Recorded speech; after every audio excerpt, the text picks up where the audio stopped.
Hi అండి. Welcome to మన రాయలసీమ రుచులు. సారీ అండి, కొంచెం లేట్ అయ్యాయి వీడియోస్. ఈరోజు నుంచి డైలీ వస్తాయి. థ్యాంక్ యూ సో మచ్ అండి సపోర్ట్ చేస్తున్నందుకు. ఈరోజు మన రాయలసీమ రుచుల్లో చేయబోయే రెసిపీ కడప కారం దోశ. ఎలా ప్రిపేర్ చేసుకోవాలో చూసేద్దాం. ఒక గిన్నెని తీసుకొని అందులో 3 గ్లాసెస్ రైస్ని తీసుకోవాలి.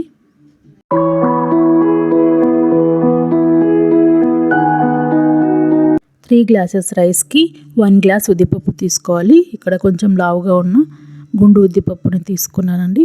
వీటిని వాటర్ వేసుకొని బాగా వాష్ చేసుకొని తీసుకోవాలి. మళ్ళీ వాటర్ వేసి 7 అవర్స్ పాటు నానబెట్టుకోవాలండి. ఇందులో 1/2 స్పూన్ మెంతులు కూడా వేసుకొని నానబెట్టుకోవాలి. ఒక బౌల్ తీసుకొని 1/2 గ్లాస్ అటుకుల్ని వేసుకోవాలండి. ఇక్కడ నేను లావు అటుకుల్ని తీసుకున్నాను. వీటిని బాగా వాష్ చేసుకొని వాటర్ వేసి నానబెట్టుకోవాలండి. అటుకులు అనేవి ఒక 1/2 అవర్ మనం గ్రైండ్ చేసుకుని ఒక 1/2 అవర్ ముందు నానబెట్టుకున్నా సరిపోతాయండి. రైస్ అనేవి 7 అవర్స్ పాటు బాగా నానాయి. ఇప్పుడు ఒక మిక్సీ జార్ తీసుకొని అందులో రైస్ని వేసుకొని మనం ముందుగా నానబెట్టి పెట్టుకున్న అటుకుల్ని వాటర్ అన్నీ పిండేసి యాడ్ చేసుకోవాలండి.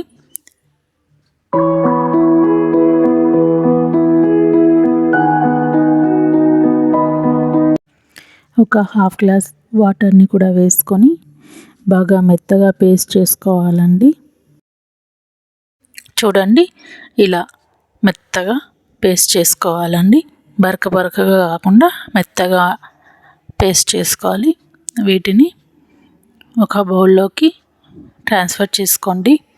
అలాగే మిగతా బియ్యంని కూడా వేసుకొని అటుకులు బియ్యం కొన్ని వాటర్ వేసుకొని వాటిని కూడా గ్రైండ్ చేసుకొని తీసుకోండి.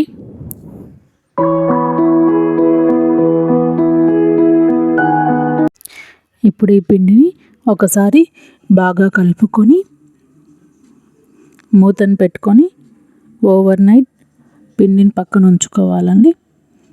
ఇప్పుడు మార్నింగ్ మూతను తీసి చూడండి, పిండి అనేది బాగా పులిసింది, ఇలా పొంగింది. ఇప్పుడు ఈ పిండిని అంతా మరొకసారి బాగా కలుపుకొని మనకు ఎంత పిండి కావాలో అంత ఒక బౌల్లోకి తీసుకోవాలండి. ఇందులో 1 స్పూన్ ఉప్పుని అలాగే చిటికెడంతా వంట సోడాని కూడా వేసుకొని కొన్ని వాటర్ని కూడా వేసుకొని బాగా కలుపుకోవాలండి. మరీ పల్చగా కాకుండా మరీ గట్టిగా కాకుండా మీడియంగా కలుపుకోవాలి. చూడండి, బ్యాటర్ అనేది ఇలా ఉండాలి. ఇప్పుడు పర్ఫెక్ట్ దోశ అనేది వస్తుంది. ఇప్పుడు మనం చట్నీ ఎలా ప్రిపేర్ చేసుకోవాలో చూసేద్దాం. ముందుగా ఒక చిన్న నిమ్మకాయ సైజ్ అంతా చింతపండుని తీసుకొని ఒక బౌల్లో వాటర్ వేసుకొని నానబెట్టుకోవాలండి. అలాగే ఇంకో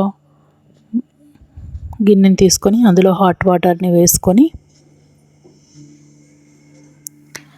7 ఎండుమిరపకాయలని తీసుకోవాలి. ఇది ఎర్ర కారం కండి. హాట్ వాటర్లో ముందుగా నానబెట్టి పక్కన ఉంచుకోవాలి. ఇప్పుడు ఒక ప్యాన్ తీసుకొని అందులో 1 కప్పు శనగగింజలను వేసుకొని బాగా ఫ్రై చేసుకోండి. మీడియం ఫ్లేమ్లో ఫ్రై చేసుకోండి. అదే ప్యాన్లో 1 స్పూన్ ఆయిల్ని కూడా వేసుకొని అలాగే ఒక 6 నుంచి 7 పచ్చిమిర్చిని తీసుకొని మీ కారంకు తగినంత పచ్చిమిర్చిని కూడా వేసుకొని ఫ్రై చేసుకోండి. ఇప్పుడు మనం వేయించి పెట్టుకున్న పల్లీల్ని చల్లారబెట్టుకున్న తర్వాత ఇలా చేత్తో నలుపుకుంటూ పొట్టును తీసుకొని ఇప్పుడు ఒక మిక్సీ జార్ తీసుకొని అందులో మనం పొట్టి తీసి పెట్టుకున్న పల్లీలను యాడ్ చేసుకోవాలి. అలాగే పచ్చిమిర్చి 1 స్పూన్ ఉప్పుని కూడా వేసుకొని మూతను పెట్టుకొని గ్రైండ్ చేసుకోవాలి. ఇప్పుడు మనం నానబెట్టి పెట్టుకున్న చింతపండుని కూడా వేసుకొని కొన్ని వాటర్ని కూడా వేసుకొని గ్రైండ్ చేసుకోవాలండి. మరీ మెత్తగా కాకుండా కొంచెం పలుకులుగా ఉండేలాగా గ్రైండ్ చేసుకోవాలి. చూడండి, ఇలా గ్రైండ్ చేసుకోవాలి.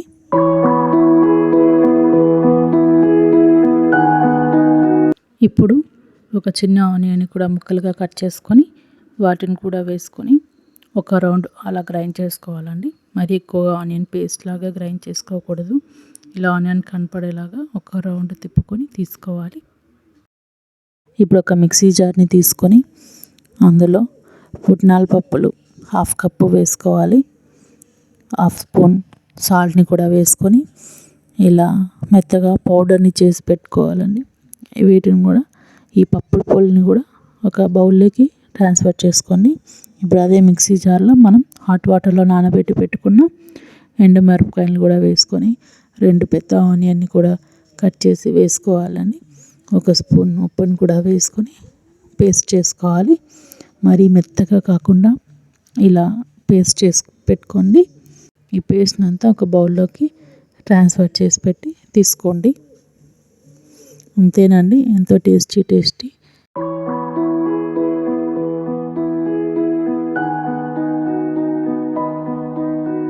ఇప్పుడు శనగింజల చట్నీ, ఎర్రకారం, పప్పుల పొడి రెడీ అయిపోయింది. ఇప్పుడు దోశను వేసుకుందాం. ఒక ప్యాన్ పెట్టుకొని ప్యాన్ హీట్ అయ్యాక దోసపిండిని మనం ముందుగా కలిపి పెట్టుకున్న దోసపిండిని 2 స్పూన్లు వేసుకొని ఇలా దోశను ఈవెన్గా స్ప్రెడ్ చేసుకోండి. అలాగే 1 స్పూన్ ఆయిల్ని కూడా వేసుకోండి.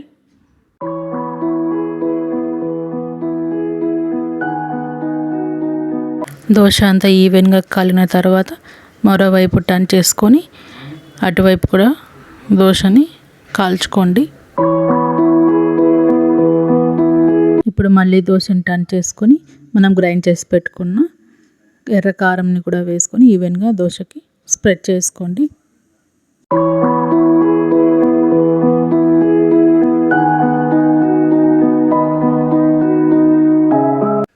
ఇప్పుడు దోశ మీద పప్పుల పొడిని కూడా చల్లుకొని తీసుకోండి. అంతేనండి, ఎంతో టేస్టీ ఎర్ర కారం దోశ రెడీ అయిపోయింది. ఇప్పుడు మిగతా దోశలను కూడా ఇలాగే చేసుకోండి.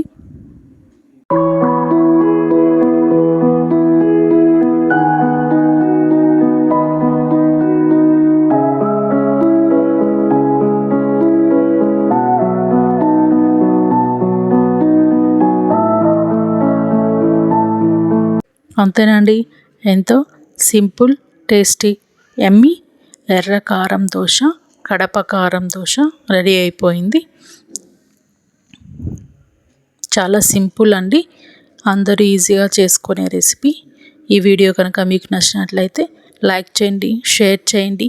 మన రాయలసీమ రుచులు ఛానల్ని సబ్స్క్రైబ్ చేసుకోండి. Thanks for watching.